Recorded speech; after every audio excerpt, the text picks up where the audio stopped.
de los últimos 2 años. Agustín, si estás escuchando, ¿coincidís con lo que estamos mencionando acá del análisis del aumento de precios en alimentos? Hola, ¿cómo estás? ¿Cómo te va? Tardes. Mira, a mí me encantaría dar buenas noticias, pero no las puedo dar. Nosotros veníamos explicando por qué la inflación iba a subir. Y está subiendo. La inflación era del 30% el año pasado, hasta que el último trimestre ya empezó a ser del orden del 50% anual. Y 4% anualizado te da 60% anual. Y Argentina es un país que tiene muchísima inflación de hace muchísimo tiempo, salvo unos pocos periodos. Por ejemplo, tuvimos 40 años de inflación cero. Pero esos fueron los años de la convertibilidad. 10 años de la convertibilidad con el peronismo fue inflación cero. Luego tuvimos un periodo muy cortito donde la inflación en un año bajó del 100% anual a cero, con Frondizi. Es decir que se sabe cómo bajar la inflación a cero, es posible hacerlo. Lo que pasa es que no quieren bajar la inflación a cero.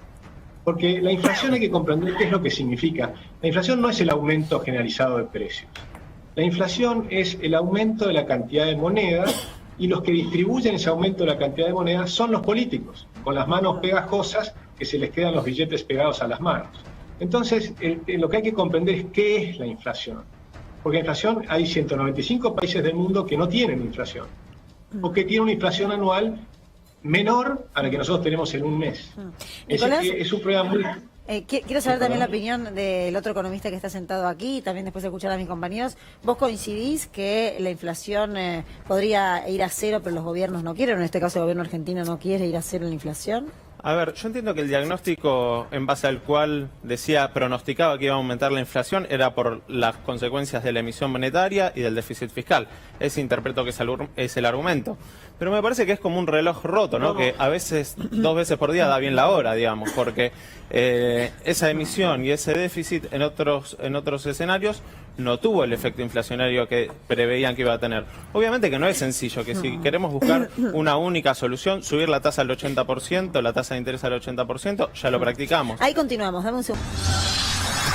Retomando la economía doméstica, para entender qué es lo que está ocurriendo, ¿coincidís con el gobierno nacional, con las decisiones que está tomando, con juntarse con los formadores de precios para llegar a un consenso y con las distintas medidas que se están evaluando?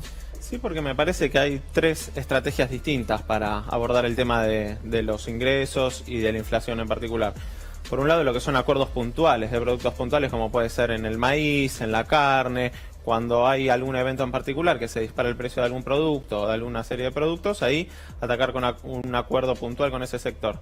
Después a un nivel más macro, hablar con centrales sindicales y centrales empresariales, que hoy, la verdad, esa representación no es la misma que hace 40, 50 años, donde sentabas a un dirigente empresario, a un dirigente sindical y tenías una amplísima representatividad. Hoy esas mesas vemos lo numerosas que son para poder contener, digamos, la diversidad de sectores que hay adentro de cada sector.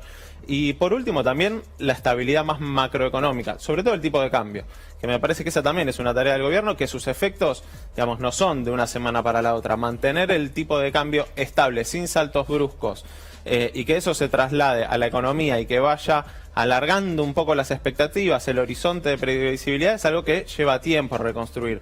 Obviamente, si vemos los últimos años, 2014 salto cambiario, 2016, 2018 2 veces, 2019, cuesta desarmar eso, pero es parte también de la tarea que contribuye. ¿Cómo sigue la negociación con el campo, Daniel? Sigue, con diálogo, que me parece que es la mejor manera por la que el gobierno puede continuar una negociación. Ahora, está difícil la situación dentro de las propias cadenas. Recién hablaba de los acuerdos dentro intracadena, por ejemplo con trigo maíz, acuerdos que pueden ser en este momento muy importantes, y esos acuerdos son difíciles de lograr por varios motivos. No es que el problema es que todos son malos, digamos, dentro de la cadena y todos se llenan de plata. Probablemente hay mucha tensión, es verdad, dentro de la cadena, hay mucha presión porque esto se resuelva, pero también esa falta de buenas expectativas conspira contra que haya acuerdos dentro de las cadenas productivas. O sea, no es que de repente de la noche a la mañana todos se transformaron en malos o en millonarios y todos ganan mucha plata. No ocurre eso de la noche a la mañana y tampoco vamos a encontrar una solución de la noche a la mañana en ese sentido. Por eso es que el tema expectativa siempre es muy importante y por eso todas las discusiones económicas después, como muchas veces explica Fernando, terminan siendo políticas. Porque en realidad acá hay un tema de expectativas, acá hay un tema de muchos intereses, pero la realidad es que con el sector agropecuario en particular, si me preguntás con los productores o con ese sector, la negociación va bien, va encaminada, porque además el gobierno confirmó, después de que tantas veces lo hablamos acá en el canal y en este espacio, que efectivamente los productores no tienen un rol protagónico en la formación de precios. Más bien el problema inflacionario o el problema de suba de costos o de precios viene por otro lado, no necesariamente por los productores, porque si fuera solamente una cuestión de hacer que el productor gane menos y que se divida esa renta en otros actores de la cadena para que el producto termine en la góndola a un precio mucho más bajo, ya lo hubiéramos resuelto hace años. Eso en realidad no es así. Agustín, ¿es acertado el plan que está llevando adelante el gobierno nacional para frenar la inflación? Mira, la verdad es que la experiencia te muestra que no, te muestra que siempre hemos hecho eso y jamás ha funcionado. De hecho hay un libro, o sea, es de 4.000 años de experiencias de controles de precios y no vas a encontrar ni un solo caso que funcione. Lo único que funciona, y es lo que pasa en todo el mundo, es que el Banco Central es el único que controla la inflación, es el que produce inflación, el que puede evitar producirla. Entonces, en todos los países del mundo ponen, por ejemplo, metas de inflación, dicen 2% anual, y no pasan de 2% anual. Es así, no pasan de 2% anual. Hoy se sabe cómo hacer para controlar la inflación. Cualquier banquero central que quiere poner la inflación 2% lo puede hacer. Perdón, Agustín. Porque es exclusivamente del Banco Central. Pero está lleno de experiencias históricas. Agustín, pueden ver... Agustín, Sí. ¿qué tal? ¿Cómo estás? Buenas tardes. Rosalía te saluda. Buenas tardes, ¿Podrías ¿cómo estás? explicar cómo sería entonces? Vos dijiste hace un ratito que es posible volver a una inflación a cero. ¿Cómo? ¿Cómo sería? No es Bueno, simplemente decir el Banco es Central cuestión de sabe. Mira, hay un montón de experiencias históricas que lo pueden demostrar. Álvaro Alzogaray lo hizo en Argentina con Frondizi y bajó de 100 a 0. Cuando lo hizo la convertibilidad más cercana a nuestra fue Cavallo, que lo hizo con la convertibilidad y en un año y medio bajó la inflación a 0. Pero estaba en 3.000% anual. Bajó a 0, bajando las tasas de interés, no subiendo las tasas de interés, sino que lo hizo con una reforma monetaria para generar credibilidad. Por ejemplo, lo hizo Ecuador. Ecuador lo hizo dolarizando. Pero cuando uno dolariza, automáticamente la inflación baja a 0 y bajan las tasas de interés, bajan los costos, Claro, y se genera ahora, Agustín. una mucho mayor, se mejora todo, baja la pobreza. Cuando lo hizo Cavallo, la pobreza cayó del 44% al 22%. Sí, pero más Porque allá, la inflación- Agustín, perdóname que te interrumpa. Digo, no te lo sumo Sí. como pregunta, sino para sumar a la reflexión colectiva. Me parece que lo que no le podemos sacar a la economía nunca es la pulsión política. Y vos lo sabrás, como todos los que estamos en esta mesa, que todo se empieza a resolver o empieza a recorrer un camino a partir de las pulsiones políticas. Quiero decir, cuando en reunión de los empresarios del día de ayer con Guzmán, con el gobierno, los empresarios salen aplaudiendo al ministro, que es una gran alegría que se haya llegado a esa instancia de acuerdo, pero después salen a decir queremos que bajen impuestos, cuando a la familia argentina no le alcanza para comprar un kilo de carne. Digo, esa pulsión se resuelve desde lo político, más allá de los números de los economistas. Agrego algo más. Me parece que hay que comprender que los aumentos de impuestos han sido fenomenales. Por ejemplo, Argentina tiene ahora 180 impuestos. O sea, es que las empresas argentinas que cotizaban, por ejemplo, en el Merval en el año 94, en el peronismo, ¿no? Con Menem y Cavallo, Sí. equivalían al 40% de las empresas brasileñas que cotizaban en el Bovespa. ¿Sabes cuánto equivalen hoy? 2%. O sea, caímos de 40% a 2%. La Argentina es cada vez más chiquitita. Con este tipo de ideas, la Argentina es cada vez más chiquitita y más pobre. Agustín, yo lo Entonces, lo que entendí está bien. repartiendo en esa pulsión política... Usted en que un vos momento estás hablando, dijo, mencionó Cavallo, mencionó la convertibilidad. Hay que volver, para usted, a Dolarizar. a dolarizar la mirá, Argentina, a tomar la medidas al Argentina era estilo mucho más Cavallo. rica. La Argentina considera era que mucho ese más es el rica y camino? los salarios eran mucho más altos y la Argentina era mucho más rica. Ahora tenemos salarios cada vez más bajos. ¿Cuándo la con esta Argentina? pulsión política Perdón. y demás, en términos reales, ¿no? Los salarios vienen cayendo, por ejemplo, en los últimos 4 años, todos los años los salarios cayeron. Pero, ¿usted cree que esa es la Vienen- solución? A la Argentina lo llevó a la ruina total. No, te estoy explicando que la ruina total la tenemos ahora. Pero, Argentina perdón, el año pasado Agustín. quebraron 90.000 empresas. Argentina Perdón, quebraron 90.000 Agustín, empresas. usted dice volver a qué época.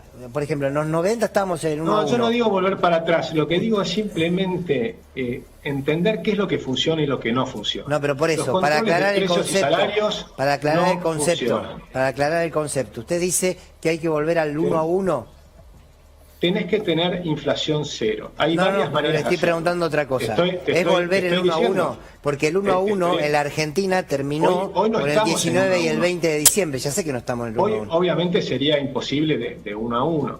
Lo que estoy diciendo es cuando Cavallo asumieron en ese momento con Menem, la inflación argentina era 3.000% y la pobreza era del 44%. Luego bajaron la pobreza al 22% y la inflación a 0%. Y los salarios mejoraron. Sí, pero Entonces, Sí, ¿cómo lo en hicieron? el medio rifaron la Argentina. Pero no le quedó No, una Privatizaron hasta la canilla de la abuela. Privatizaron y gracias a eso tenemos teléfonos, por ejemplo, porque si no, no tenemos teléfonos. Bueno. Por ejemplo, Pero- mi primer teléfono que yo compré fue un Megatel. Lo pagué durante 22 meses y me lo pusieron en el mes 23. Es decir, que lo pagás por anticipado durante 23 meses y después te lo ponían. Nicolás está aquí con nosotros. Las empresas privatizadas, déjame terminar. Sí, Las empresas todos sabemos que privatizadas son las te dan un empresas privatizadas en la teléfono Argentina. En el minuto. Vos vas a la Argentina, vas y te compras el teléfono y te lo dan y ya tenés teléfono. Antes Sí, el eran problema 23 meses y los pagabas es por adelantado. cuántos pueden comprar el teléfono. Acá está. Justamente, antes eran muy poquitos y ahora todo el mundo.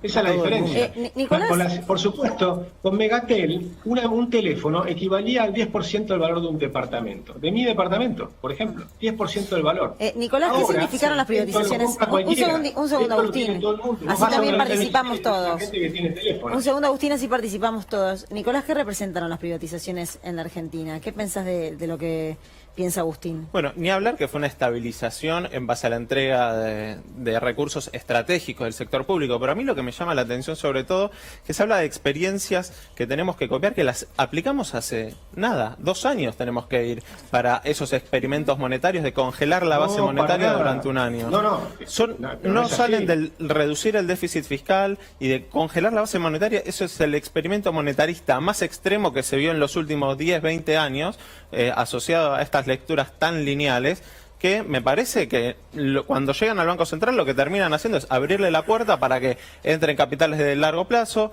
hagan el carry trade en pocos meses, se lleven un montón de dólares y después nosotros nos quedamos con la deuda, sin reservas, con mayores niveles de pobreza, con mayores niveles de indigencia.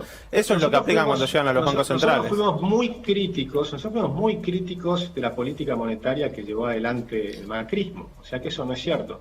No es nuestra postura. La reforma monetaria es una cosa diferente. Y por supuesto hay que hacer una reforma fiscal y hay que ir al equilibrio fiscal. Pero eso por supuesto que tiene que ser así. Es ridículo seguir creyendo que nosotros podemos seguir gastando más de lo que tenemos de ingresos y poniendo cada vez más impuestos, porque es lo que les estoy explicando, las empresas argentinas valen una fracción de lo que valían antes. El otro día un diputado salió a decir lo que están ganando los banqueros. Cuando uno mira lo que ganan los banqueros, tiene que mirar cuánto valen las acciones de los que son dueños de los banqueros. Y las acciones cayeron 90%. Entonces, no pueden decir lo que ganan los banqueros. Argentina es todo más chiquitito. Es todo más chiquitito, estamos destruyendo el país. Ahora, El país es cada vez más pobre. Agustín. Es cada vez más pobre. Las empresas son más pobres y la gente es más pobre. Y los salarios son más pobres. Ahora, Agustín, el país que usted reivindica, o la política económica que usted reivindica, generó un industricidio en la Argentina en los 90, generó la destrucción de las pymes, generó que tampoco es cierto. Déjeme terminar, Tampoco por es cierto. favor, déjeme terminar. Que, insisto, que nos hayamos quedado sin patrimonio nacional, dejó una desocupación histórica, dejó una pobreza histórica, y además es un modelo que está agotado. Digo, con todo respeto le digo, suenan recetas Pero de hace 30 años con todo atrás respeto, que no sirven. Lo que está agotado es esto. No se dan cuenta que Argentina está destruida. O sea, cuando miren el mundo, por Pero favor. si cada tanto Los tenemos países- que resetear el país porque viene un gobierno ortodoxo neoliberal pero destruye las condiciones mira, sociales hicieron un de análisis, las los grandes últimos mayorías. 80 años. Y aparece los alguien que últimos dice que no fue 80 suficiente años, encima, ¿no? Aparece siempre alguien en los diciendo que no fue últimos- suficiente. Como Agustín. Déjame decir una cosa. En los últimos 80 años, solamente hubieron 2 periodos muy chiquititos que podés decir que tenían algo que ver con mejorar la libertad económica. Que fueron ese pedacito de Frondizi, no entero, porque lo echaron inmediatamente, después de 22 meses. Y después el periodo de Menem Cavallo, que duró de 1991 a 1995. Recuerden que a Cavallo, ya en el 95, Cavallo empezó a denunciar la corrupción del gobierno de Menem. Y por eso lo echaron a Cavallo. Una vez que lo echaron a Cavallo, volvieron a las andadas. Agustín. Es decir, que no puedo decir eso. Hubieron 80 años de estatismo en la Argentina. 80 años de estatismo y controles de precios y salarios. Agustín, entonces para usted, ¿cómo mejoramos el salario del argentino más allá de que la inflación ya escuché que dijo el 1 a 1, ¿cómo haces la recuperación del salario y de la confianza? Mira, te digo, por ejemplo, una medida que la podría hacer el gobierno actual, la podría hacer Fernández si se convence. Si dolariza la economía, yo te digo lo que ocurriría. Lo que ocurriría es que la inflación se cae fenomenalmente. El salario real empieza a aumentar rápidamente, es expansivo, no es recesivo, es lo contrario, es expansivo. Sobre eso tenés que desregular 69.000 normas que son espantosas, que están matando a las empresas. Claramente usted Después está a tenés que favor de una reforma laboral. Tenés que tratar de liberar a todas las empresas. Los chicos, hay 1 millón de chicos que van a ingresar al mercado laboral los próximos 4 años. Ese 1 millón de chicos tienen que poder hacer empresas libremente y fácilmente. Por ejemplo, la ley anti-teletrabajo es absurda, es destruir el empleo. Lo que están haciendo es destruir el empleo y las posibilidades de los chicos que van a ingresar. Los chicos que van a ingresar, que son 1 millón de chicos en 4 años, ingresan al mercado laboral, no van a ir a trabajar a las grandes empresas porque no les dan trabajo, tienen que hacer sus propias empresas. Por lo tanto, tienen que tener una enorme desregulación. Tenés que eliminar 170 de los 180 impuestos que hay en Argentina. Tenés que liberar las fuerzas a todos esos chicos para que creen sus propias empresas. Y no que a un chico que ahora es un youtuber y gana plata, y pum, a un político se le ocurre ponerle un impuesto a los youtubers. Gana plata los tipos con energía eólica, pum, le ponen un impuesto al viento. En La Rioja ganan plata con alguien logra Ahora, ganar Agustín, plata con energía solar y pum, le ponen impuesto al sol. Pero Agustín, bajo su modelo, creo que el neoliberalismo al lado suyo es un poroto. No, con cariño, el neoliberalismo... Ahora, le agrego algo. No, neoliberalismo- déjeme terminar, así le pregunto una cosita. Digo, ¿qué pasa con los derechos del trabajador? ¿Qué pasa con los derechos de los ciudadanos? ¿Qué pasa con la regulación del salario? ¿Qué pasa con todo eso, con derechos básicos constitucionales, cuando se plantea un modelo de tan libre mercado, de tan pensado desde lo macro hacia lo micro? ¿Qué pasa con el ciudadano común, con el ciudadano a pie? Porque usted va a Frondizi... Está pensado desde lo micro, no desde lo macro. Está pensado desde que los chicos que tienen, ese 1 millón de chicos que quieren ingresar al mercado laboral, yo pienso en ellos. ¿Sí? Yo digo, ¿cómo hacen estos chicos para ser competitivos en el mundo y ganar plata sin vivir de que los políticos les regalen un peso? Pero la época de mayor creación de empleo en la Argentina de los últimos años fue con la doble indemnización de 2002 a 2006. Fue el periodo de mayor creación de empleo, de mayor crecimiento de las pymes y coexistió con la doble indemnización. O sea, no hay una correlación entre protección laboral y destrucción de empleo. Discúlpame, el 2002 fue el año de mayor destrucción del empleo. Fue el año donde Duhalde hizo la devaluación fenomenal y hubo una caída, pero destrozaron los salarios reales.